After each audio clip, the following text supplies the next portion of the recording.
पहला क्वेश्चन है आपका question number 36। First question is question number 36। Question is, read the text carefully and answer the question.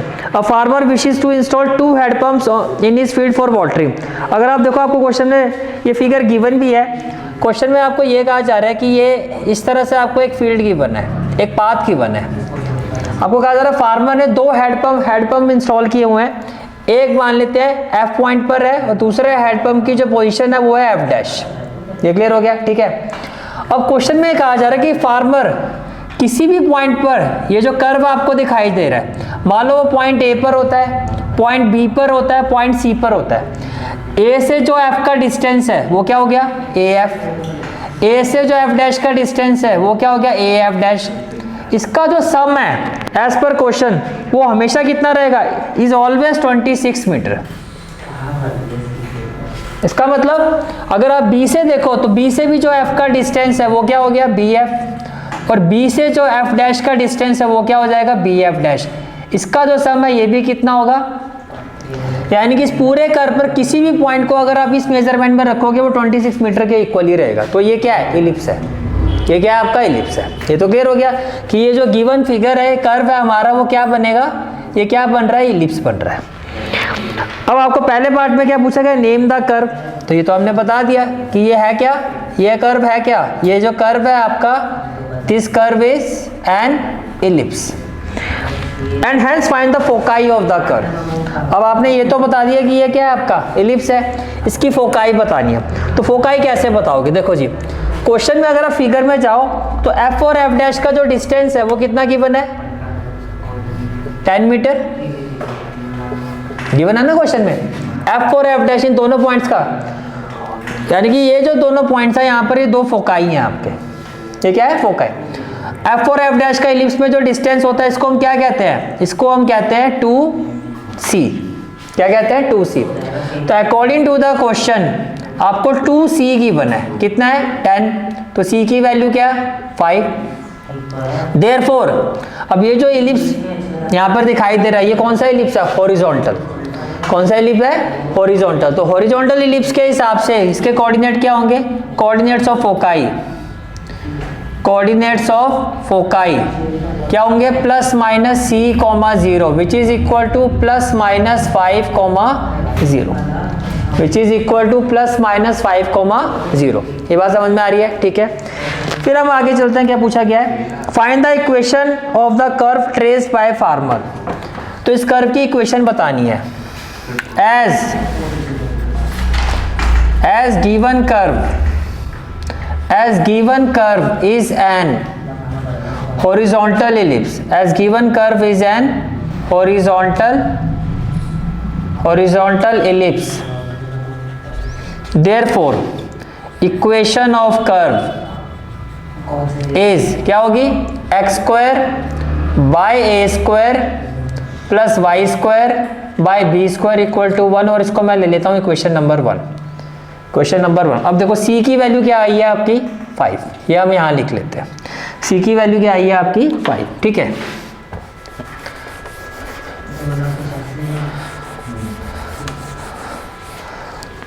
अब question में, अब इसको देखो, पहले आपको A और B फाइंड करना पड़ेगा, ठीक है।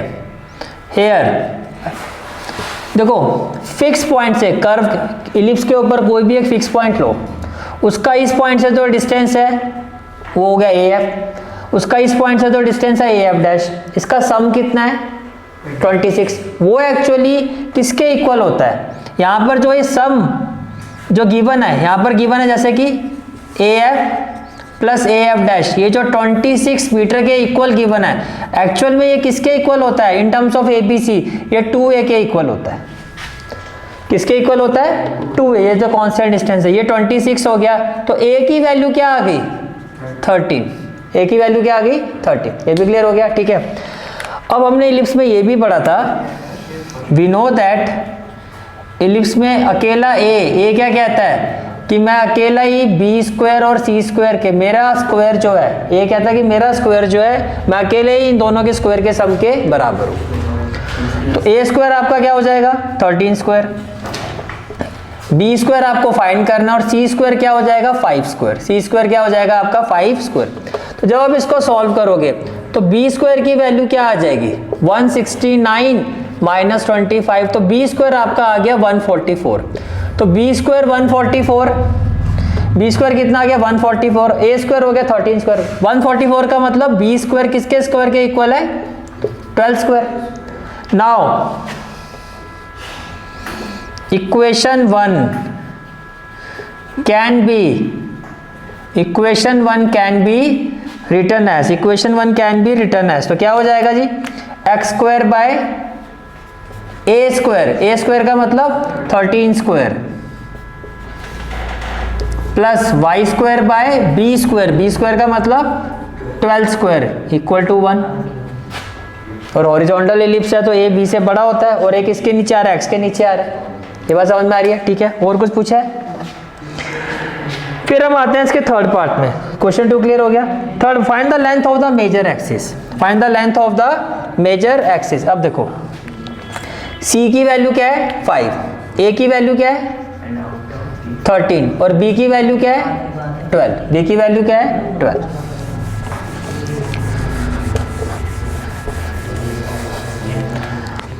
अब थर्ड पार्ट में आपसे पूछा जा रहा है find the length of major axis, length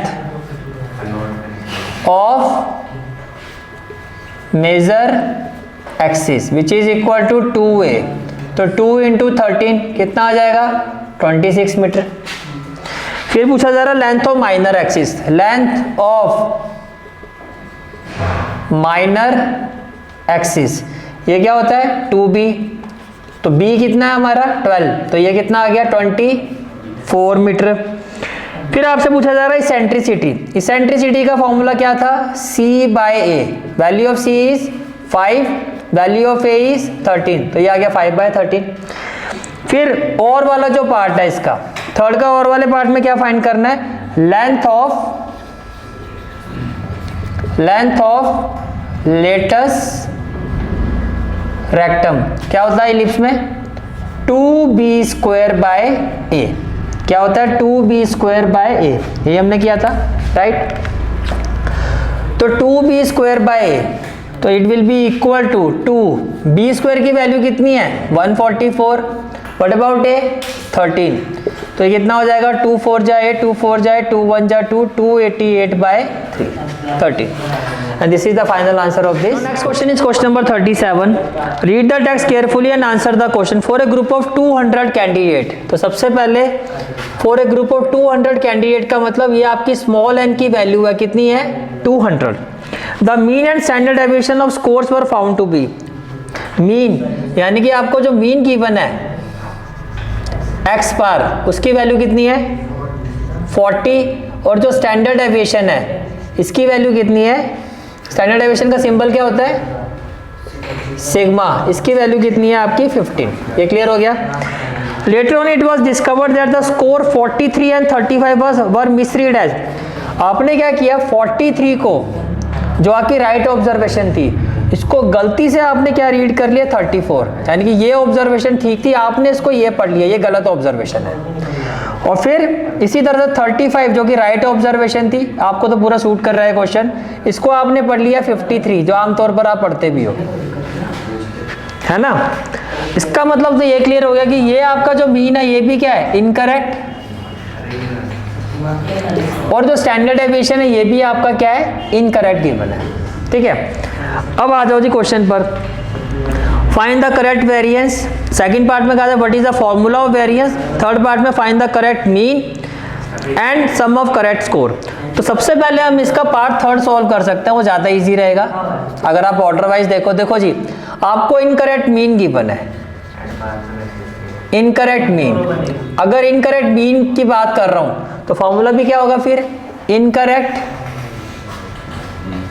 some of xi divided by number of observation. तो इसका मतलब ये हुआ देखो इनकरेक्ट मीन कितना है आपका 40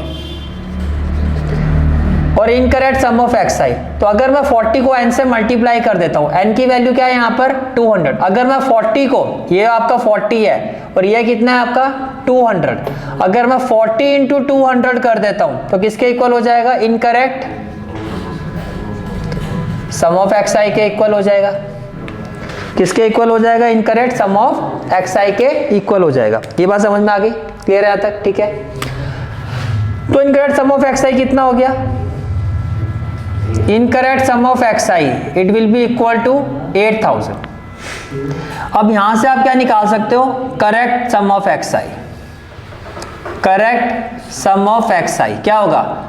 जो रॉन्ग ऑब्जर्वेशन है इनको तो माइनस कर दो, और जो राइट ऑब्जर्वेशन है वो इसमें क्या कर दो? प्लस कर दो। तो किसके इक्वल आएगा ये? 7 भाई 43 और 35 कितना हो गया? 5 और 3 8, 4 और 3 कितना हो गया? 7। तो ये आपका 78 हो गया। और इसको देखो 34 और 53 कितना हो गया? 4 और 3 कितना हो गया? 7, 87। दोनों का फर्क बताओ। 9। दोनों का फर्क कितना हो गया? 9 का। और 9 वाला माइनस में है, तो 8000 में से 9 माइनस कर दो, 7991। ये क्लियर हो गया? ठीक है, तो ये आपका जो पार्ट थर्ड का और वाला पार्ट था, पार्ट थर्ड का जो आपका और वाला पार्ट था, ये आपका उसका आंसर आ गया। अब इसमें आपको और क्या फाइंड करने के लिए कहा जा रहा है? Correct mean. Correct mean. Now correct mean, तो करेक्ट मीन का फॉर्मूला भी बता दो जी, क्या होना चाहिए? Correct sum of x I upon number of observation, क्योंकि इसमें तो कोई चेंज है नहीं, ऑब्जर्वेशन तो अभी भी उतनी है, 2 गलत तो 2 सही, तो 200 ही रहेगा। तो करेक्ट सम ऑफ ये कितना है आपका? 7991। इसको किससे डिवाइड करोगे? 39.955। तो इसको डिवाइड करके ये आपका आंसर आ जाएगा। तो ये आपका थर्ड पार्ट पूरा हो गया। अब थर्ड पार्ट से जो वैल्यूज आई है वो हम लिख लेते हैं। एक हमारे पास क्या आ गया? करेक्ट सम ऑफ एक्स आई, ये कितना आ गया? 7991। और हमारे पास क्या आ गया? करेक्ट मीन, इसकी वैल्यू कितनी आ गई?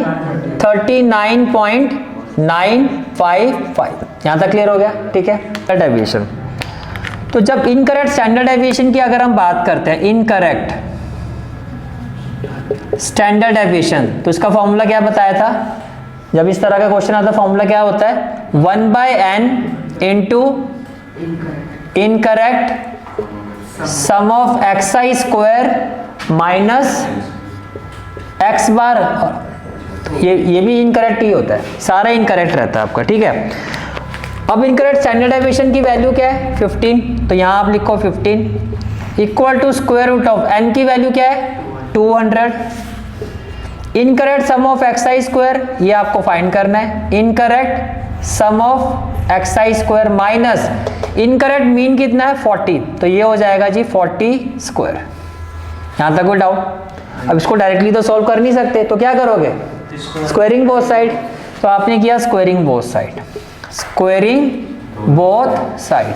तो 15 का स्क्वायर 225 इक्वल टू में क्या हो जाएगा? 1/200 इनटू में क्या हो जाएगा? Incorrect sum of x I square. इसको मैं यहां ले आता हूं, तो ये हो जाएगा 225 प्लस 4 का स्क्वायर 1600। तो ये कितना हो जाएगा? 1600। हाँ जी 1825। तो 1825 ये जो डिवाइड हो रहा है इसको प्लस करके आ गया 1825। ये डिवाइड हो रहा है, इसके साथ जाके क्या हो जाएगा? Multiply. Incorrect sum of x I square which implies, ये किसके इक्वल आ जाएगा? Incorrect sum of x I square की वैल्यू क्या आ जाएगी? 365,000। It will be equal to 365,000। ये क्लियर हो गया? It will be equal to 365,000। ये आपको आगे incorrect sum of x I square. अब हमें क्या फाइंड करना है? Correct sum of x I square. Correct sum of x I square, तो वो क्या होना चाहिए? ये जो भी वैल्यू आई है, जो राइट ऑब्जर्वेशन है, लाइक 43, इसका स्क्वायर तो इसमें क्या कर दो? ऐड। जो राइट ऑब्जर्वेशन है 35, इसका स्क्वायर भी क्या कर दो? ऐड। जो रॉन्ग ऑब्जर्वेशन है इनका स्क्वायर क्या कर दो? माइनस। अब ध्यान से सोच समझ के जो भी आपका कैलकुलेशन में आया है, ये क्या हो जाएगा? 365,000 स्क्वायर क्या? 1849। 35 का स्क्वायर 1225। 34 का स्क्वायर 156। 53 का स्क्वायर 09, यही आएगा। जब आप इसको सॉल्व करो 364109, तो ये आपका आ गया correct sum of x I square. ये क्या आ गया? तो मैं यहाँ लिख लेता हूँ correct sum of x I square. ये कितना आ गया आपका? 364109। ये भी क्लियर हो गया। अब देखो इसी फॉर्मूले में क्या करोगे, जहां इनकरेक्ट है वहां पे क्या कर दो, correct. Now correct standard deviation किसके इक्वल होगा? 1/n into correct sum of x I square minus x bar square. ये स्टैंडर्ड डेविएशन का फॉर्मूला है। और ये क्या होता है आपका? सिग्मा। तो वेरिएंस का फॉर्मूला क्या हो जाएगा? Sigma square. तो सिग्मा स्क्वायर इक्वल टू क्या हो जाएगा? 1/n into correct sum of x I square minus x bar whole square. Correct ना भी लिखो तो आप ऐसे छोड़ दो कि 1/n इंटू, अगर डायरेक्टली लिखोगे तो क्या हो जाएगा? इंटू सिग्मा एक्स आई square minus x bar whole square. ठीक है, ये तो आपका कौन सा पार्ट था? पार्ट 2। पार्ट 2 में पूछा गया ना वेरिएंस का फॉर्मूला। तो ये आपका वेरिएंस का जो फॉर्मूला है ये आपका हो गया किसका आंसर? पार्ट 2 का। अब पार्ट 1 में क्या निकालना है आपको? Correct variance.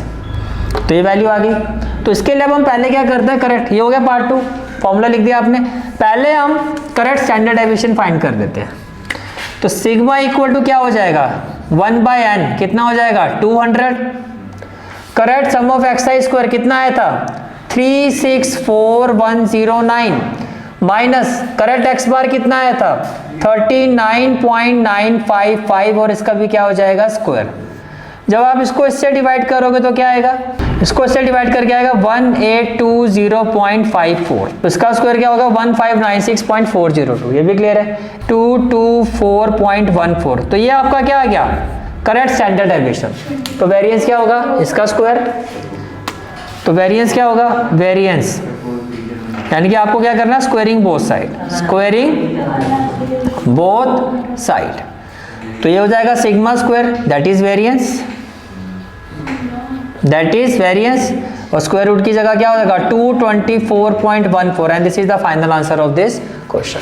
Is it clear? Next question is question number 38. Question is the state cricket authority has to choose a team of 11 members. तो देखो जी, ऐसे इस क्वेश्चन के में अगर बात की जाए तो टोटल 15 प्लेयर्स है, जिसमें से आपको कितने प्लेयर चूज करने हैं? 11 player.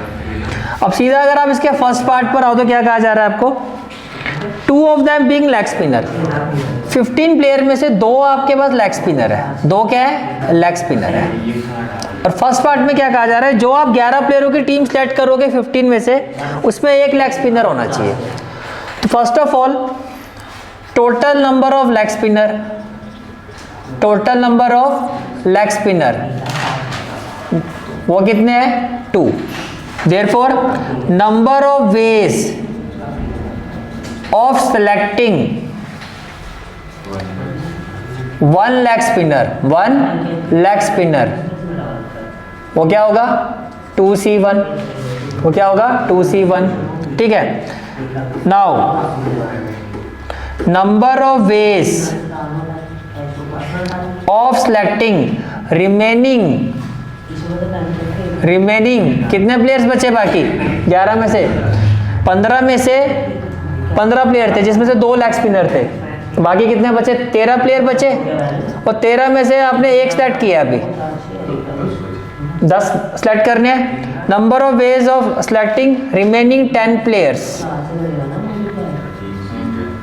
Remaining 10 players from remaining 13 players, remaining 13 players क्या होगा? 13C10। 13 में से कोई भी 10। Therefore total number of ways, total number of ways of selecting 11 players equal to क्या होगा जी? अब आपको ये दोनों चाहिए या ऑप्शन है? दोनों चाहिए। ये होगा आपका 2C1 इंटू 13C10। अब देखो अगर बेस में 1 आ रहा है तो n के इक्वल, तो ये तो हो गया आपका 2। NCR किसके इक्वल होता है? n factorial upon r factorial और n माइनस r फैक्टोरियल, तो ये हो गया आपका 13 फैक्टोरियल। r फैक्टोरियल कितना हो गया? 10 फैक्टोरियल। 13 माइनस 10 कितना हो गया? 3 फैक्टोरियल। एग्री करते हो? तो जब आप इसको एक्सपेंड करोगे तो एक्सपेंड करके क्या आएगा? 2। 13 को कहाँ तक एक्सपेंड करोगे? 10 तक, तो 13 12 11 इंटू में क्या हो जाएगा? 10 फैक्टोरियल अपॉन में 10 फैक्टोरियल। 3 फैक्टोरियल क्या हो जाएगा? 3 2 1, 2 से 2 कैंसिल, 10 से 10 कैंसिल, 3 4 जा 12, तो ये हो गया 13 इंटू 44। 13 4 जा कितना होता है? 52। 13 4 जा कितना होता है? 52। 13 4 जा 52 और 5 और 2 7, तो ये कितना आ गया आपका? 572। क्लियर हो गया? ठीक है। इफ देयर आर 6 बॉलर्स, अब आपको क्या कहा जा रहा है? पार्ट 2। कितने बॉलर्स हैं? 6 बॉलर हैं, 3 विकेट कीपर हैं और 6 क्या है? बैट्समैन। अब आपको कहा जा रहा है final 11 be selected from 15 cricket पे 4 बॉलर। 6 में से कितने बॉलर चाहिए? 4। 3 विकेट कीपर में से कितने विकेट कीपर चाहिए? 2। ठीक है जी, बैलेंस टीम बन रही है। और 6 बैट्समैन में से कितने बैट्समैन चाहिए? 5। 6 में से कितने बैट्समैन चाहिए? 5। अगर आप टोटल करोगे तो 5 और 2 8, 5 और 2 7 और 4 11 का ही चाहिए आपको। तो इसका मतलब क्या होगा? Total number of ways, total number of ways, can I say that it will be equal to 6C4 into 3C2 into 6C5, 6 factorial upon 4 factorial. 6 minus 4 कितना हो जाएगा? 2 factorial into 3 factorial upon 2 factorial. 3 minus 2 कितना हो जाएगा? 1 factorial. 6 factorial upon 5 factorial. 6 minus 5 कितना हो जाएगा? 1 factorial. यहाँ तक कोई डाउट? क्लियर है यहाँ तक? ठीक है। अब इसको कहाँ तक एक्सपेंड करोगे? 4 तक, तो 6 5 और 4 फैक्टोरियल, और ये हो गया 4 फैक्टोरियल। 2 फैक्टोरियल का मतलब 2, ये कैंसिल, और 2 3 जा 6, तो ये आएगा 15। ये कितना आएगा आपका? 15 आएगा। ठीक है। अब इसको देखो, इसको जब एक्सपेंड करोगे तो ये हो जाएगा 3 इंटू 2 फैक्टोरियल, और ये हो जाएगा 2 फैक्टोरियल। 1 तो 1 ही होगा, तो ये हो गया 15 इंटू 3 इंटू ये हो जाएगा 6 into 5 factorial upon 5 factorial. 1 factorial का मतलब 1, तो ये भी कैंसिल, इंटू में क्या आ जाएगा? 6। तो ये हो जाएगा 15 3 जा 45 इंटू 6, तो कितना आ जाएगा? 6 5 जा 30 और 6 4 जा 24 और 3 270, and this is the final answer. Text carefully and answer the question. जैसे कि मैं आपको पहले ही बता चुका हूं, जब भी केस स्टडी आती है हम पहले टेक्स्ट का हमें रीड नहीं करना होता है, पहले आप क्वेश्चन को देखो। अगर क्वेश्चन पढ़ने के बाद आपको लगता है टेक्स्ट पढ़ने की जरूरत है तो ठीक है, अदरवाइज अगर डायरेक्टली सॉल्व कर सकते हैं तो क्यों हम टेक्स्ट को रीड करके अपना टाइम वेस्ट करें। तो जो आपका फर्स्ट पार्ट है जिसमें आपको कहा जा रहा है fx इज इक्वल टू, आपको fx की वैल्यू गिवन है 1/2 माइनस साइन 3x, जिसमें कहा गया find the range of this function. अब इसके लिए टेक्स्ट क्या पढ़ना है? डायरेक्टली आपके पास फंक्शन है, आपको उसकी रेंज फाइंड करनी है। आपको उसकी क्या फाइंड करनी है? रेंज। अब जब भी इस तरह का क्वेश्चन आता है तो फर्स्ट ऑफ ऑल आप ये देखो कि यहाँ पर जो एक ट्रिग्नोमेट्रिक फंक्शन है विच इज साइन 3x, और साइन 3x की रेंज क्या होती है? जो साइन x की होती है, that is -1 to 1, means minimum value -1, maximum value 1। अब रेंज का मतलब क्या है कि मिनिमम से लेके मैक्सिमम तक, दैट इज द रेंज। इस फंक्शन की रेंज क्या होगी कि इसकी मिनिमम वैल्यू से लेके मैक्सिमम वैल्यू तक का आपको बताना है सारा।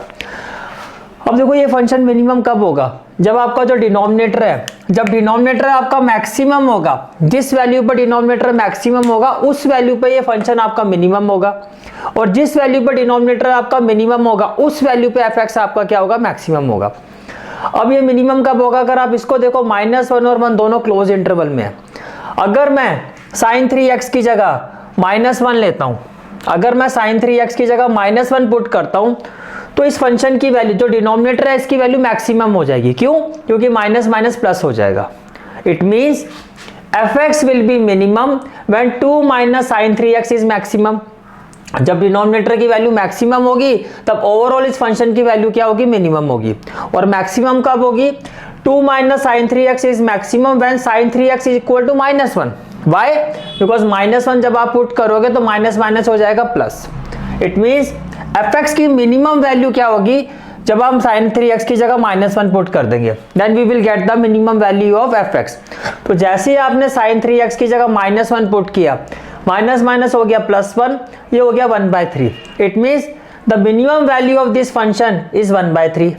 अब इसका अपोजिट करते हैं, F X will be maximum. F x maximum कब होगा? जब ये जो डिनोमिनेटर है आपका वो मिनिमम होगा, और डिनोमिनेटर मिनिमम कब होगा? जब sin 3x की वैल्यू 1 हो जाएगी।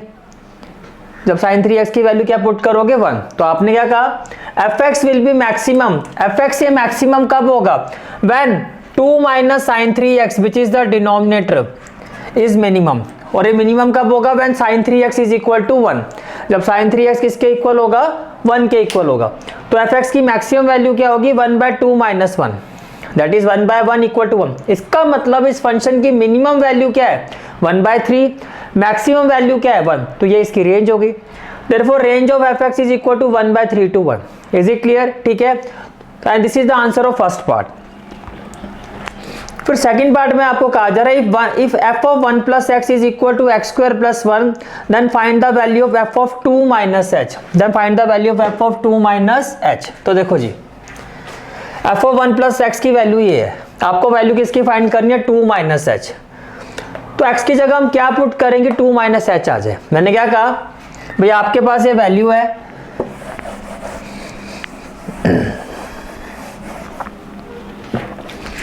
आपके पास वैल्यू है 1 plus x, और आपको 1 plus x की जगह क्या फाइंड करना है? f of 2 minus h। f of 2 minus h, तो 1 plus x की जगह मैं क्या पुट करूं कि ये 2 minus h हो जाए, यानी कि x की वैल्यू क्या होनी चाहिए कि इट इज इक्वल टू, कि ये पूरी वैल्यू 2 minus h हो जाए। तो x की जगह हम क्या पुट करेंगे? x will be equal to 2 minus h -1। इसका मतलब x की जगह हमें पुट करना है 1 minus h। जब आप इस x की जगह 1 minus h पुट करोगे तब ये ओवरऑल वैल्यू जो है आपकी वो किसके इक्वल हो जाएगी? 2 minus h। तो हमने x की जगह क्या पुट कर दिया? 1 minus h।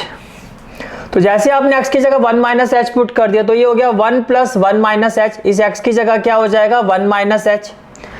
x square, x की वैल्यू 1 minus h है, तो जहां x है वहां 1 minus h स्क्वायर है, तो स्क्वायर हो जाएगा +1।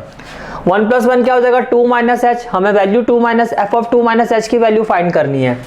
It is equal to a minus b whole square, that is a square plus b square minus 2ab, और प्लस में क्या हो जाएगा? 1। तो finally what we will have h square minus 2h, और 1 plus 1 क्या हो जाएगा? 2। And this is the answer of part 2। This is the answer of part 2। Now third part is if fx is equal to x square plus 2x plus 3 then find the value of f1, f2 and f3। ये simple है। f1 का मतलब x की जगह 1 put करो, तो जहां x है वहां 1 आ जाएगा, तो f1 की वैल्यू आ जाएगी 6। f2 का मतलब x की जगह 2 पुट करो, जहां x है वहां 2 पुट करना है, तो f of 2 की वैल्यू हो जाएगी 11। f of 3 का मतलब x की जगह 3 पुट कर दो, जहां x है वहां 3 आ जाएगा, तो 3 स्क्वायर प्लस 2 इंटू 3 प्लस 3 हो जाएगा 18। ये क्या हो जाएगा आपका? 18। फिर इसी का ऑप्शनल पार्ट है आपका, जिसमें आपको एक फिगर गिवन है और आपसे पूछा जा रहा है इसकी इक्वेशन क्या होगी। फिगर आपकी कुछ इस तरह से गिवन है, आप देख के समझ में आ रहा है, पैराबोला है, इसकी सिमेट्री x एक्सिस पर है और ये राइटवर्ड पैराबोला है, तो इसकी इक्वेशन क्या होगी? y square equal to 4ax, and this is the final answer of this question. Is it question is question number 37। Read the text carefully and answer the question. अब इसमें आपको बोला जा रहा है, देखो फर्स्ट पार्ट में पहले सीधा क्वेश्चन पर चलते हैं। A student is selected at random, she reads Hindi और इंग्लिश न्यूज़पेपर। तो इसको फाइंड करने के लिए जो गिवन इन्फॉर्मेशन है हमें उस पर जाना पड़ेगा, जिसमें आपको कहा गया in a hostel 60% of the student read Hindi newspaper. 60% of the student read Hindi newspaper, तो बात हो रही है हिंदी न्यूज़पेपर की, एंड 40% रीड इंग्लिश न्यूज़पेपर। यानी कि दो बात हो रही है, एक वो स्टूडेंट, ग्रुप ऑफ स्टूडेंट है जो हिंदी न्यूज़पेपर पढ़ते हैं, कुछ स्टूडेंट क्या पढ़ते हैं? इंग्लिश न्यूज़पेपर पढ़ते हैं। फिर आगे क्या कहा जा रहा है आपको? And both 20% read both Hindi and English, और 20% स्टूडेंट ऐसे जो दोनों पढ़ते हैं। तो हमने क्या किया, मान लेते हैं जो कैपिटल एच है वो स्टूडेंट है जो हिंदी न्यूज़पेपर पढ़ते हैं, और कैपिटल ई सिंबलाइज कर रहा है उन स्टूडेंट्स को जो इंग्लिश न्यूज़पेपर पढ़ते हैं। अब क्वेश्चन में आपको कहा जा रहा है 60% of student read Hindi newspaper, that is probability of having student Hindi newspaper वो कितनी है? 60%। And probability of having student reading English newspaper या probability of student reading English newspaper is 40/100। फिर 20% रीड बोथ, तो probability of student reading both Hindi as well as English that is 20%, 20/100। अब question पर आ जाओ। और student is selected at random, she read Hindi और English, और का मतलब यूनियन, और का मतलब यूनियन। तो आपसे पूछा जा रहा है P of E union H, आपसे क्या पूछा जा रहा है P of E union H, which will be equal to P of E plus P of H minus P of E intersection H, इसी के इक्वल होता है। पी ऑफ ई हो गया आपका P of E is 40/100, P of H हो गया 60/100 minus P of H intersection ही 20, तो 60 + 100, 60 + 40 100, 100 - 20 क्या हो जाएगा 80/100। इसका मतलब स्टूडेंट जो है इंग्लिश और हिंदी, शी रीड्स हिंदी और इंग्लिश न्यूज़पेपर, एक किया आपने एक स्टूडेंट को सिलेक्ट किया, वो इंग्लिश और हिंदी न्यूज़पेपर पढ़ती है, उसकी प्रोबेबिलिटी क्या होगी 80/100, that is 80%, that is 80% of student read English और हिंदी न्यूज़पेपर। पार्ट 2 में आते हैं। A student is selected at random, did she read neither Hindi और nor English, neither Hindi nor English. अब इसको देखो आप एक वेन डायग्राम से समझो, इसको आप एक वेन डायग्राम से समझो।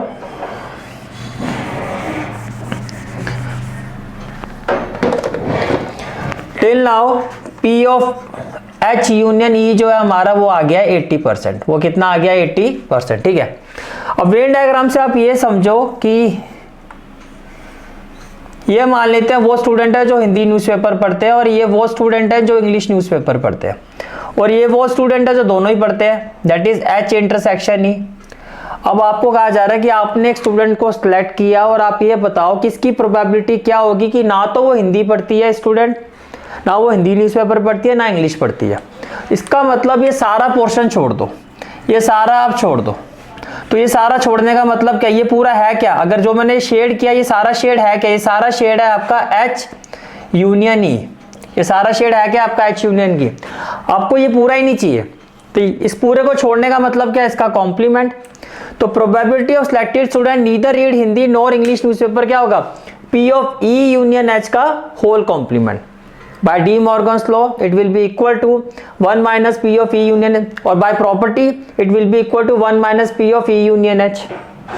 E union H हमने अभी फाइंड किया था 80%, that is 1 minus 80/100, तो ये हो गया आपका 20/100, that is 20%। तो इसका आंसर हो गया 20%। ये बात समझ में आ रही है, ठीक है।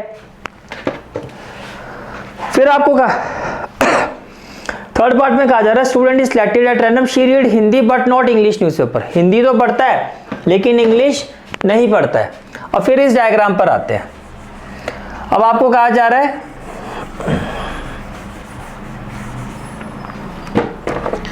और फिर से वेन डायग्राम से इस चीज को समझो कि आपने एक स्टूडेंट को सिलेक्ट किया, वो हिंदी तो पढ़ता है, वो हिंदी न्यूज़पेपर पढ़ता है, लेकिन वो इंग्लिश न्यूज़पेपर नहीं पढ़ता। तो आपको इसकी रिक्वायरमेंट नहीं है, आपको इस पोर्शन की आपको जो पोर्शन चाहिए, आपको जो पोर्शन चाहिए वो कौन सा चाहिए, जो ये सर्कल में ब्लैंक है।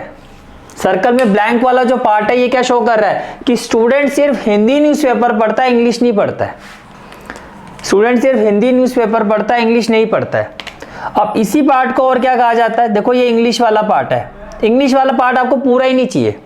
इसका मतलब आपकी रिक्वायरमेंट है Hindi intersection English E complement, आपकी रिक्वायरमेंट है P of H intersection E complement, यानी कि हिंदी न्यूज़पेपर पढ़ने वाले, और ई का कॉम्प्लीमेंट यही तो होगा। ई का कॉम्प्लीमेंट क्या होगा, ई वाला पार्ट छोड़ दो। तो आपसे पूछा जा रहा है probability that selected student read Hindi but not English, इसका मतलब आपसे पूछा जा रहा है ई कॉम्प्लीमेंट इंटरसेक्शन एच और H complement E complement intersection H, और आप इसको कह सकते हो ई कॉम्प्लीमेंट इंटरसेक्शन एच। तो आपको ये फाइंड करना है, बिकॉज ई कॉम्प्लीमेंट का मतलब ई वाला पोर्शन को छोड़ के, तो बस ई नहीं चाहिए आपको, नॉट इंग्लिश, वो इंग्लिश नहीं पढ़ता है।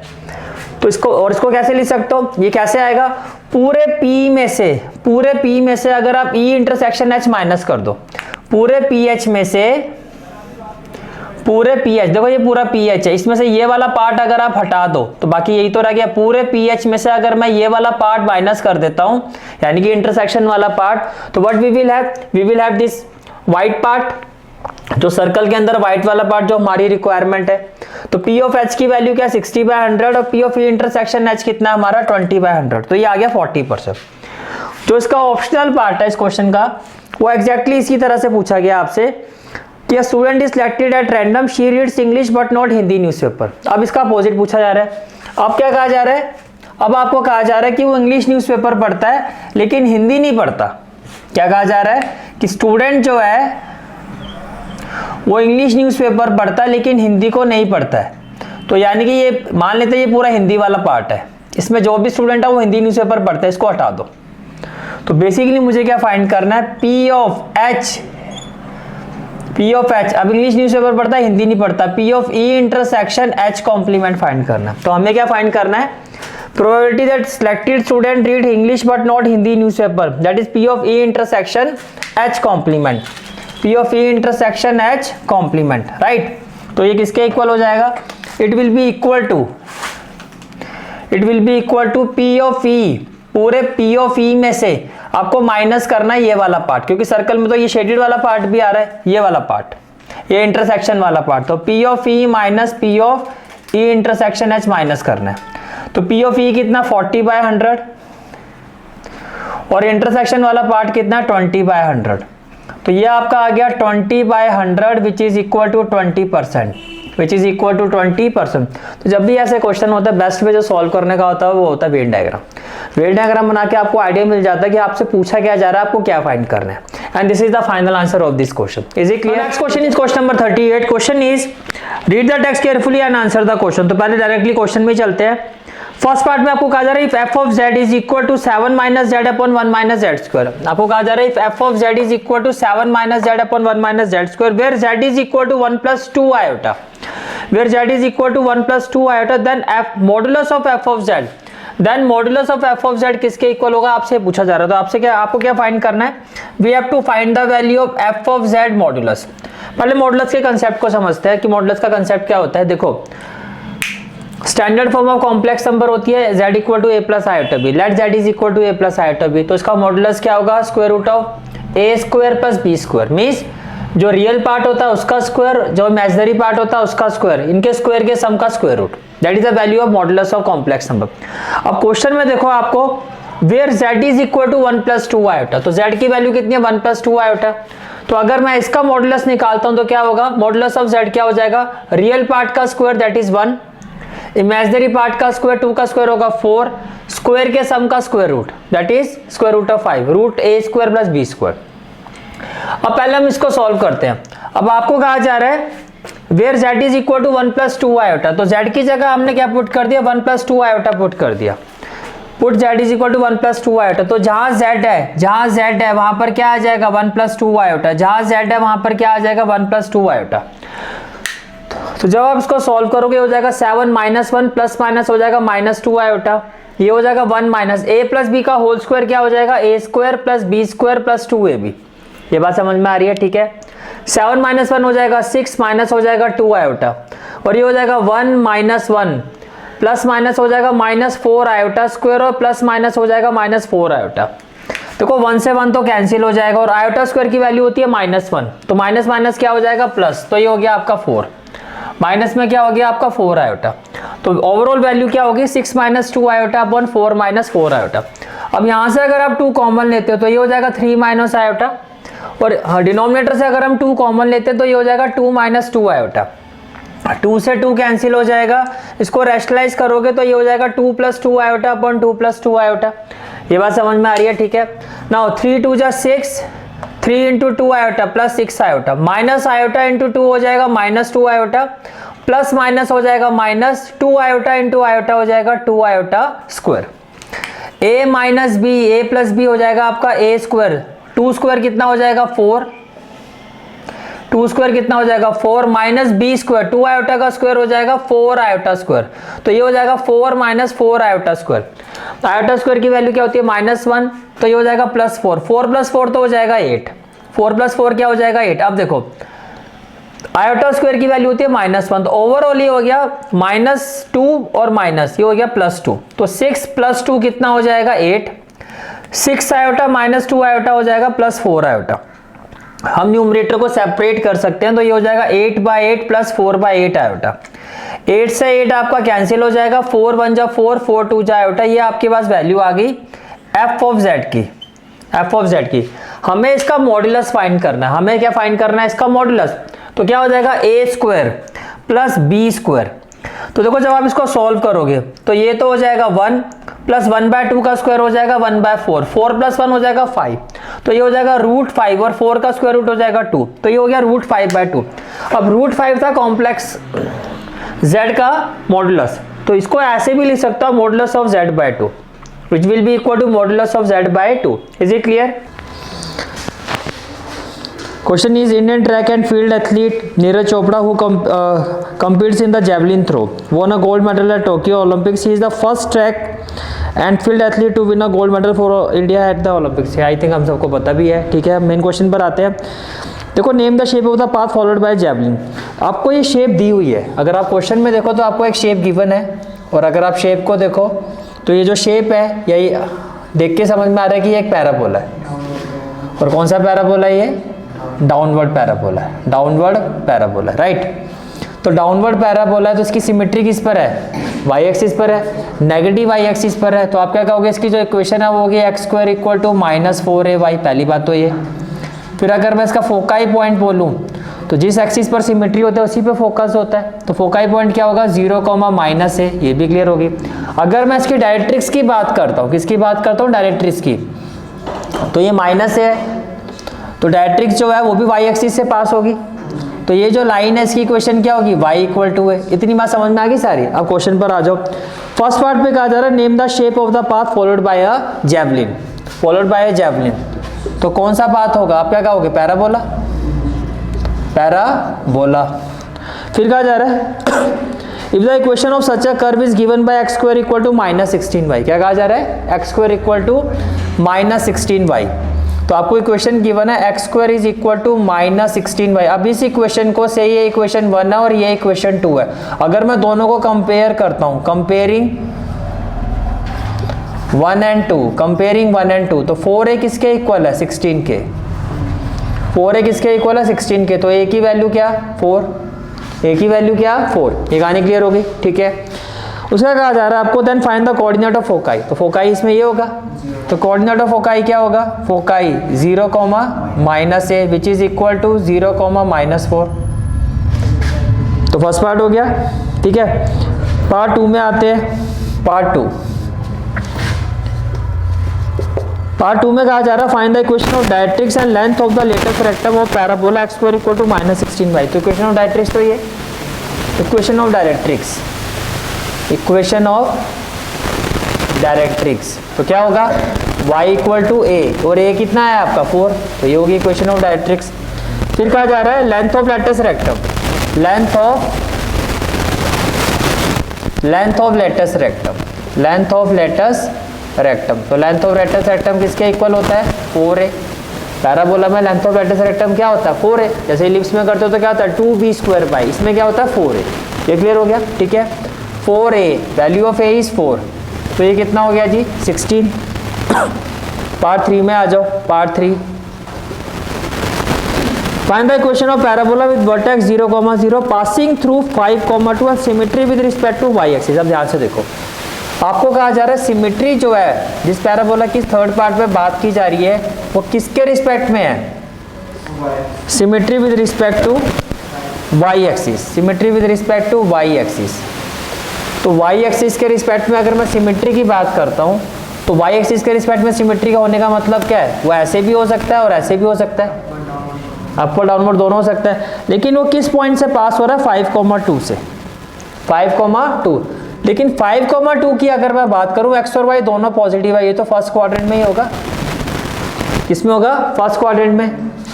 And passing through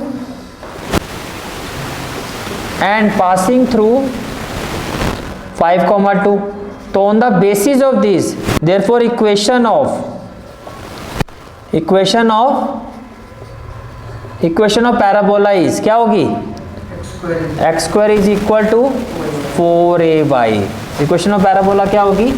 x² = 4ay। यहाँ तक कोई डाउट है तो बताओ, क्लियर है यहाँ तक, ठीक है। Find the equation of parabola. अब ये इसको मैं ले लेता हूँ इक्वेशन नंबर 1, ये 1, 2 पहला हो गया था, इसको ले लेते हैं 3। इसको क्या ले लेते हैं? इक्वेशन नंबर 3, ठीक है। अब ये पॉइंट इसमें पुट कर दो एज इक्वेशन 3 पासिस थ्रू, या फिर ऐसे लिखो नाउ 5,2 सेटिस्फाई, क्योंकि ये पैराबोला इसी से पास कर रहे हैं, सेटिस्फाई इक्वेशन 3। तो ये जो पॉइंट है आपका, ये इस इक्वेशन 3 को क्या करेगा, सेटिस्फाई करेगा। Satisfy equation 3, satisfy equation 3। ये कहानी क्लियर हो गई, ठीक है। तो क्या कहोगे, देयरफॉर तो x की जगह क्या आ जाएगा 5, तो x स्क्वायर कितना हो गया 25, 4a इंटू वाई की जगह क्या आ जाएगा 2, y की जगह क्या आ जाएगा 2। तो can I say that 4a equal to 25/2। Therefore required equation is, अब इक्वेशन तो ये थी ना, तो x square equal to 4a की जगह क्या आ जाएगा 25/2, तो 25/2 इंटू वाई, तो इक्वेशन क्या हो जाएगी 2x square equal to 25y। This is the required equation, ये कहानी क्लियर हो गई, ठीक है। फिर कहा जा रहा है find the equation of directrix. अब आपका जो पैराबोला वो अपवर्ड है, मैंने अगर यहाँ शो करूँ तो आपका पैराबोला ऐसे है, तो डायरेक्ट्रिक्स की इक्वेशन क्या होगी, कहाँ से पास होगी, y इक्वल टू माइनस है। नाउ इस केस के हिसाब से इक्वेशन ऑफ डायरेक्ट्रिक्स, इस केस के हिसाब से इक्वेशन ऑफ डायरेक्ट्रिक्स क्या होगा, y इक्वल टू माइनस है। इस केस के हिसाब से इक्वेशन ऑफ डायरेक्ट्रिक्स क्या होगा, y इक्वल टू माइनस है। अब यहाँ पर अगर आप a देखो तो क्या होगा, a 25/8, a की वैल्यू क्या होगी 25/8, तो क्या हो जाएगा y इक्वल टू माइनस है, that is y equal minus 25/8। इसको आप कैसे ले सकते हो, 8y माइनस 25 को यहाँ शिफ्ट कर दोगे प्लस 25 इक्वल टू 0। कोई doubt, 8 into Y 8y minus है तो यहाँ जाके क्या हो गया प्लस। सॉरी, क्लियर है यहाँ तक, ठीक है। तो इसके बाद क्या रह गया आपका पार्ट थर्ड का और वाला पार्ट थर्ड का देखो और वाला पार्ट जो है आपका, this is the optional part of part third. Find the equation of parabola with focus 2,0। अब एक बात बताओ, फोकस 2,0 है, फोकस 2,0 और क्या जा रहा है, and directrix x equal to -2। x equal to -2 का मतलब तो यहाँ होगा, ये तो डायरेक्ट्रिक्स है, तो अगर ये डायरेक्ट्रिक्स है तो पैराबोला यहाँ आएगा, आपका पैराबोला यहाँ आएगा। अब ये कौन सा पैराबोला है, राइटवर्ड, तो यहाँ पर क्या होगा, रिक्वायर्ड इक्वेशन इज। अब इसकी जो सिमेट्री है आपकी वो x एक्सिस पर है, तो क्या होगा, required equation is y square is equal to 4ax, क्योंकि सिमेट्री किस पर है, x एक्सिस पर है। बात समझ में आ गई, ठीक है। फिर क्या, find the equation of parabola. Find the equation of parabola. Focus इसका क्या है आपका 2,0, तो फोकस का मतलब क्या हो गया, a की वैल्यू गिवन है, ठीक है। As focus is 2,0 which implies a is equal to 2। तो अगर मैं a की जगह 2 पुट कर दूँ, क्या पुट कर दूँ, 2 पुट कर दूँ, तो ये कितना हो जाएगा आपका y square equal to 8x, y square equal to 8x। कहानी क्लियर, ठीक है। तो इक्वेशन को आप ऐसे लिख सकते हो। फिर क्या कहा जा रहा है, लेंथ ऑफ लेटेस्ट रेक्टम, तो वो तो गिवन है आपको, a आ गया ना 2, तो length of latus rectum, length of latus rectum ये हो गया 4a, a की वैल्यू क्या है 2, तो that is equal to 8, and this is the final answer of this question. Is it clear? The next question is question number 37. Read the text carefully and answer the question. ये आपको सारी value given है। पहले अगर आप देखो इस data में क्वेश्चन नंबर 37, क्लास इंटरवल, तो फिर क्या आपका फ्रीक्वेंसी, तो 0 to 10, लास्ट वैल्यू कहाँ तक जा रही है आपकी 50 to 60, तो 10 to 20, 20 to 30, 30 to 40, 40 to 50 और 50 to 60। फिर जो आपकी फ्रीक्वेंसी है, फ्रीक्वेंसी की वैल्यू क्या है आपकी 6, 7, 15, 16, 4 और 2। और उसके बाद अब क्वेश्चन में क्या पूछा जा रहा है, find the mean deviation about median. तो पहले क्या फाइंड करोगे, मीडियन के लिए पहले क्या फाइंड करोगे, सी एफ। तो सी एफ क्या होगा, 6, 7 + 6 13, ये कितना हो जाएगा 28, और ये कितना हो जाएगा आपका 44, 48 और 50। यहाँ से एक चीज़ क्लियर होगी, जो आपका कैपिटल एन है या सिग्मा एफ आई है वो कितना है 50 है, वो कितना 50। और मीडियन का फॉर्मूला क्या, L n/2 minus C F upon F into H. L पहले आप n/2 निकालोगे, n/2। तो अगर मैं n/2 फाइंड करूंगा तो 50/2 दैट इज 25। अब जिसकी हाइट क्या है 25 है, वो सबसे पहले किस गेट में एंटर कर सकता है बिना झुके, इस गेट में। तो ये मिडियन क्लास, ये क्या हो गई मिडियन क्लास। तो लोअर लिमिट क्या हो गई आपकी 20, n/2 की जगह 25 माइनस सी एफ, उससे पीछे वाला लेते हैं प्रीसीडिंग, तो ये कितना हो जाएगा 13। फ्रीक्वेंसी कौन सी होगी, उसी क्लास का, दैट इज 15 इंटू एच 10। तो पहले ये वाला पार्ट सॉल्व करोगे, तो जब आप इसको सॉल्व करोगे तो ये आ जाएगा आपका इक्वल टू 20 + 25 माइनस 13 12। तो ये हो गया 12/15 इंटू 10, 5 2 जा 10, 5 3 जा 15, 3 4 जा 12, 4 2 जा 8। तो मीडियन कितना 28, मीडियन कितना आ गया 28। आपको फाइंड करना है mean deviation about median, mean deviation about median. तो उसके लिए नेक्स्ट कॉलम क्या होगा, xi माइनस m, और m यहाँ पर क्या है आपका 20 है, m क्या है 20 है। तो बताओ जी, पहले तो xi फाइंड करना पड़ेगा, पहले क्या फाइंड करना पड़ेगा xi। तो पहले काम करते हैं xi फाइंड कर लेते हैं। तो ये आ गया आपका मीडियन 28, ठीक है। और पहले आपको क्या निकालना है xi। तो 0 + 10 10/2 5, 10 + 20 30, 30/2 15, 50/2 25। अब कितने का डिफरेंस है 10 10 का, तो क्या आएगा 35, 45 और 55। क्या ये कहानी क्लियर है, क्लियर है तक, ठीक है। फिर क्या फाइंड करना है आपको, ये मीडियन आ गया तो क्या फाइंड करोगे xi minus m, xi minus m, m कितना 28, तो इसका मतलब m की जगह 28। तो बताओ जी 5 - 28 23, माइनस तो लिखने की जरूरत है नहीं, मॉडुलस है। तो 23, 15 - 28 17 13, 15 - 28 13, 5 और 3 8, 25 और 28 3, 28 और 35 7, 17 30 27। तो ये वैल्यू क्या आएगी xi माइनस m, 5 - 28 23, ये हो गया आपका 13, 25 - 28 3, 35 और 28 7, 45 - 28 17 और 55 - 28 27। Last column fi into xi minus m, xi minus m। ये कहानी क्लियर है, ठीक है। करो मल्टीप्लाई, 6 × 23 138, 7 × 13 91, 15 × 3 45, 16 × 7 112, 4 × 17 68, 27 × 2 54।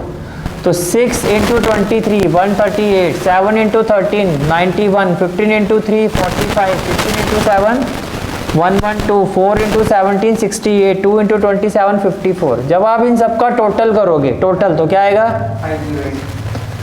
तो ये जो टोटल है आपका it will be equal to 508। कितना आएगा 508। ये कहानी क्लियर है, ठीक है। अब आपको क्या फाइंड करना है, mean deviation about median. Now mean deviation about median formula क्या होता है, sigma F I xi minus m upon summation of sigma F I या 1/n, ठीक है। तो ये कितना है आपका 508, और ये कितना है आपका 50।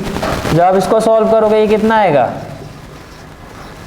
देखो जी 50, 51 जा 50 डायरेक्टली कर दूं 8 आएगा, क्या ये जाएगा नहीं।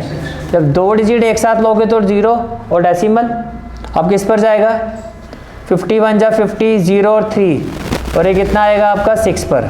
तो can I say that it will be equal to 10.16, 10.16। कहानी क्लियर, ठीक है।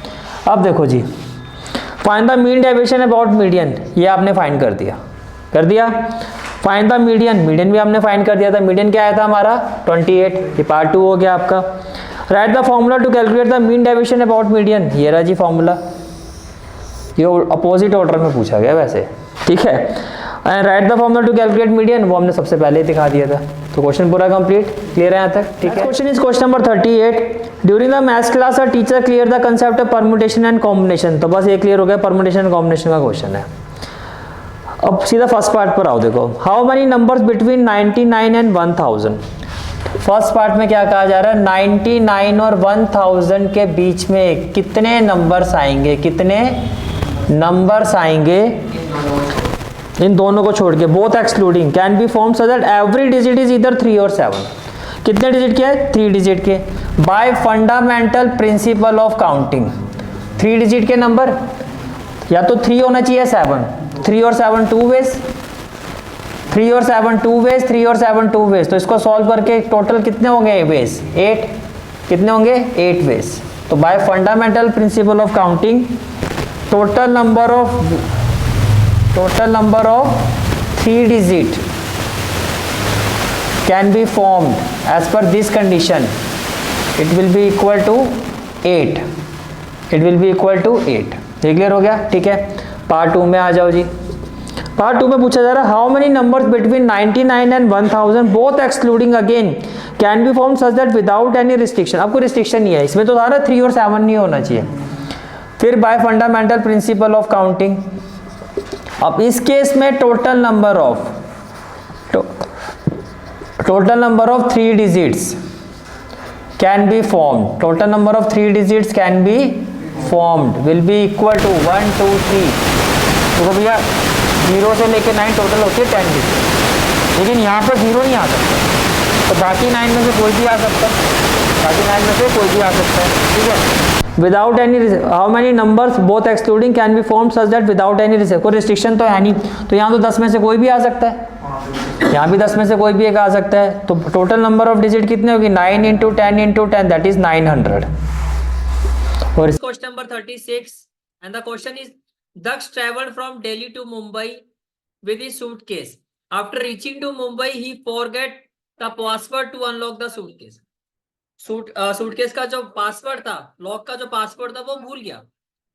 He remembered that there are 2 digit followed by 2 letter. उसको सिर्फ इतना याद है कि भैया जो पासवर्ड था उसमें 2 डिजिट थी, लाइक 1 2 3 4 कुछ भी हो सकती है, और 2 लेटर ABCD कुछ भी हो सकता है। अब फर्स्ट पार्ट में आपसे पूछा जा रहा है find the total number of possibilities for the password if repetition is allowed, if repetition is allowed. तो देखो पहले 2 डिजिट, तो 10 में से कोई भी एक डिजिट हो सकती है। टोटल नंबर ऑफ डिजिट कितनी होती है, 10 ही होती है ना, 0 से लेके 9 तक। रिपीटेशन अलाउड है, तो दूसरी जो डिजिट है फर्स्ट, यहाँ पे 10 में मतलब कोई भी एक नंबर जो यहाँ आ सकता है उसका 10 वेज है, यहाँ पे 0 से लेके 9 तक कोई भी आ सकता है। ऐसी जो दूसरी पोजीशन, सेकंड पोजीशन है, उसमें भी डिजिट है और रिपीटेशन अलाउड है, तो यहाँ पर भी 10 वेज रहेंगे, 0 से लेके 9 तक कोई भी नंबर आ सकता है। उसके बाद 2 लेटर है, अब टोटल लेटर होता है 26, तो थर्ड पोजीशन में से 26 में से कोई भी एक लेटर आ सकता है, that is 26 veg.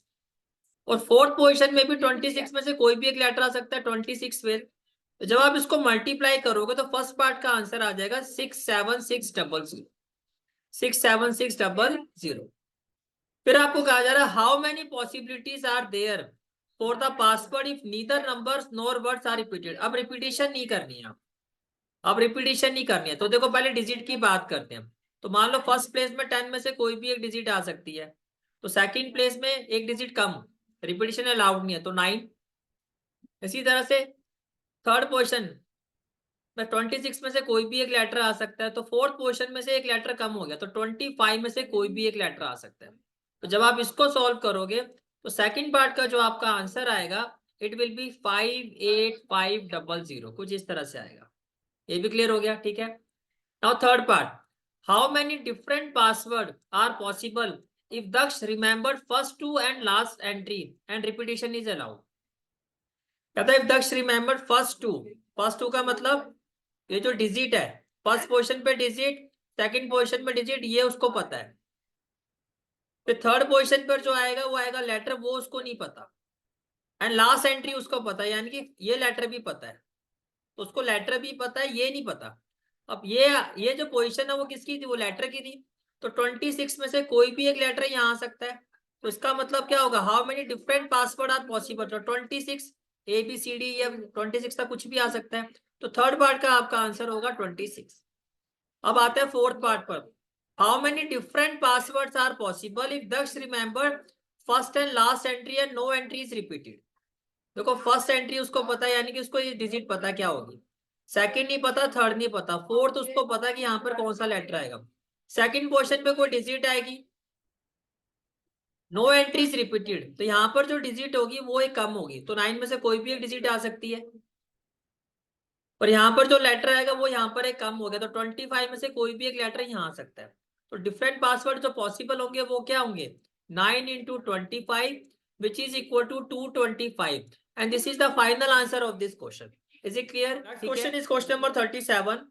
A teacher mentioned in his class that there is some theta belongs to R such that sec theta is equal to -13/12. अब देखो sec theta की वैल्यू गिवन है क्वेश्चन में, आपको sec थीटा की value given है that is -13/12, जहां पर थीटा जो है आपका वो कौन से क्वाड्रेंट में है, सेकंड क्वाड्रेंट में। Theta lies in the second quadrant. Then he ask his student about some other values. तो आपको गिवन है sec theta is equal to -13/12। अब एक काम करते हैं, देखो sec थीटा का मतलब क्या हुआ, sec थीटा का मतलब हुआ आपका cos का अपोजिट। cos क्या होता है, b/h, तो ये हो गया h/b। तो यहाँ एक राइट ट्रायंगल बना देते हैं, यहाँ एक राइट ट्रायंगल बना देते हैं, इसको थीटा ले लो, तो ये हो गया p, ये हो गया b, और ये क्या हो गया आपका h हो गया। अब h कितना है आपका, h is 13, and what about b is 12। अब 13 का स्क्वायर होता है 169 -144 25, तो आपका p आ गया 5, p आ गया हमारा 5। ये क्लियर हो गया, ठीक है। अब आपको कहा जा रहा है what will be the value of tan theta. अब थीटा लाई कर रहा है सेकंड क्वाड्रेंट में, इसका भी ध्यान रखना है। तो tan थीटा की वैल्यू क्या होगी, tan theta will be equal to p/b that is 5/12, और सेकंड क्वाड्रेंट में तो नेगेटिव होगा। तो आंसर क्या होगा आपका, ऑप्शन बी। आंसर क्या होगा, ऑप्शन बी। फिर आपसे सेकंड पार्ट में पूछा गया कि what will be the value of cos थीटा/2। What will be the value of cos थीटा/2। cos थीटा/2 की वैल्यू क्या होगी, राइट। तो cos थीटा/2, cos थीटा/2 के लिए पहले आपको cos थीटा फाइंड करना होगा। cos थीटा यहाँ पर क्या होगा, b/h दैट इज 12/13, और सेकंड क्वाड्रेंट में तो नेगेटिव होगा। अब cos थीटा/2 का फॉर्मूला क्या होता है, √1 प्लस cos थीटा/2। cos थीटा/2 is equal to √1 plus cos थीटा/2। ये बात समझ में आ रही है, ठीक है। तो ये हो जाएगा 1 plus cos theta plus minus, देखो cos थीटा/2 होता है 1 प्लस cos थीटा/2। अब cos थीटा जो है सेकंड क्वाड्रेंट में, अब ध्यान से देखना, cos थीटा जो है आपका सेकंड क्वाड्रेंट में, सेकंड क्वाड्रेंट का मतलब, तो थीटा आपका वो 90 और 180 के बीच में लाई कर रहे हैं, तो थीटा/2 किसके बीच में लाई करेगा, सभी को 2 से डिवाइड कर दो, 45 और 90 के बीच में, इसका तो थीटा/2 फर्स्ट क्वाड्रेंट में आएगा, ये वैल्यू आपकी पॉजिटिव आएगी। ओके, अब ये हो जाएगा 1 माइनस 12/13, अपॉन में क्या हो जाएगा 2, अपॉन में क्या हो जाएगा 2। तो जब आप इसको सॉल्व करोगे तो न्यूमरेटर में हो जाएगा 13 माइनस 12, और 13 इंटू 2 हो जाएगा 26। तो ये आ जाएगा आपका 1 का स्क्वायर रूट 1/√26। पॉजिटिव होगा फर्स्ट क्वाड्रेंट में, तो 1/√26, that is option C, that is option C. ये क्लियर हो गया, ठीक है। फिर थर्ड पार्ट में आपसे पूछा गया है find the value of sin 2 theta. तो sin 2 थीटा किसके इक्वल होता है, sin 2 theta is equal to 2 sin theta cos theta. 2 sin theta की वैल्यू क्या होगी, sin थीटा की वैल्यू होगी p/h।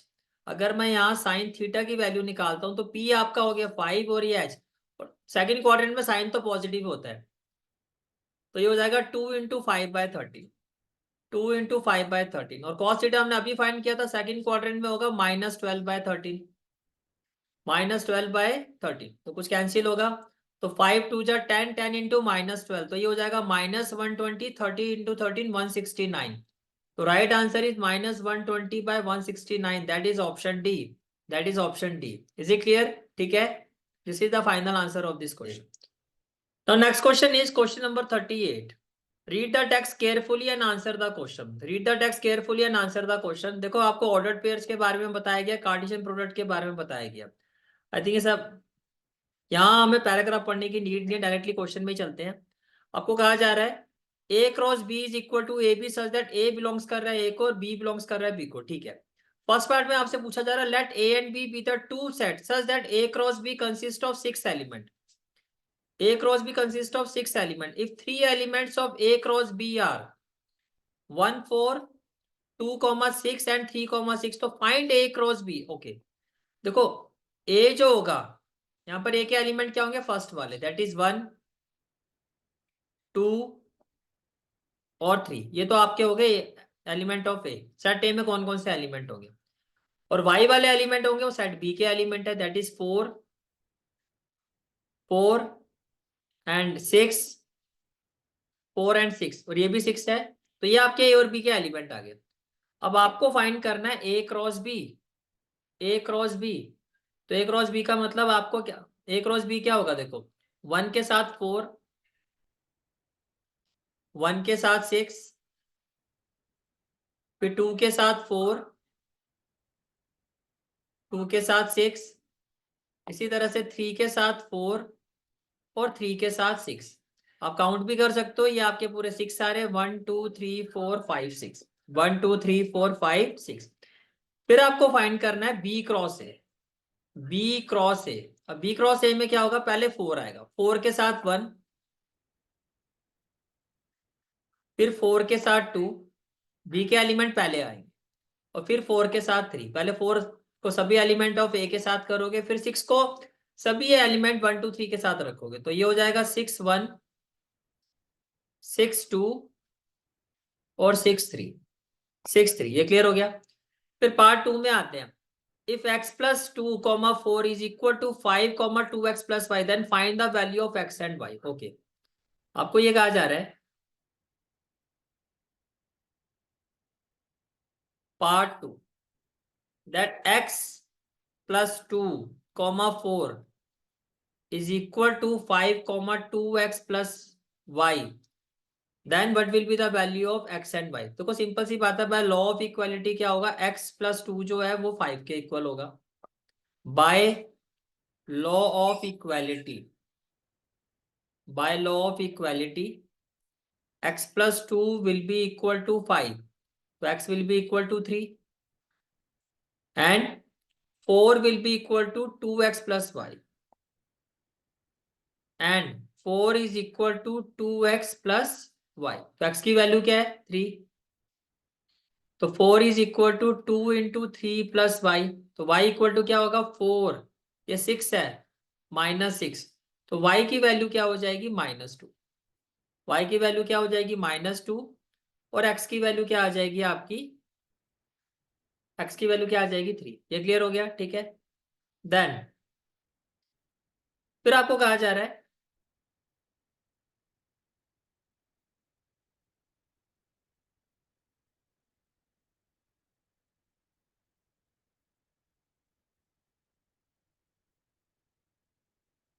This is the third part. इसमें आपको कहा जा रहा है if x plus 6 y minus 2 equal to 0 6 and find the value of x and y. तो सेम टाइप ऑफ क्वेश्चन है कि x प्लस 6 को आप 0 के इक्वेट कर दो, तो x की वैल्यू तो क्या हो जाएगी? -6, और y माइनस 2 को आप 6 के इक्वेट कर दो, तो y की वैल्यू क्या हो जाएगी? 8. ये भी क्लियर हो गया. अब आते हैं और वाले पार्ट पर. और वाले पार्ट में क्या कहा जा रहा है? a माइनस 3, देखो और वाले पार्ट में क्या होगा? a minus 3 is equal to 3, तो a इक्वल टू क्या हो जाएगा? 6 and b plus 7 equal to क्या होगा? 7, तो b इक्वल टू क्या हो जाएगा? 0. b इक्वल टू क्या हो जाएगा? 0. आई थिंक हमारा पूरा पेपर, ये लास्ट क्वेश्चन हमारा कंप्लीट, और इसी के साथ हमारा ये पेपर भी कंप्लीट होता है. तो सैंपल पेपर 4 हमारा पूरा complete. This is for today's class. I hope you like this class, and if you like this class then do like, share and subscribe my channel. And don't forget to press the bell icon. Bell icon press करने से क्या होगा? जो भी मैं lecture upload करूंगा you will get the notification of that lecture. Thanks for watching this video. जहाँ तक आपके मैथ्स कोर्स की बात है, कंप्लीट मैथमेटिक्स कोर्स की जो प्लेलिस्ट का लिंक है वो आपको डिस्क्रिप्शन सेक्शन में मिल जाएगा. So bye, take care and have a great day.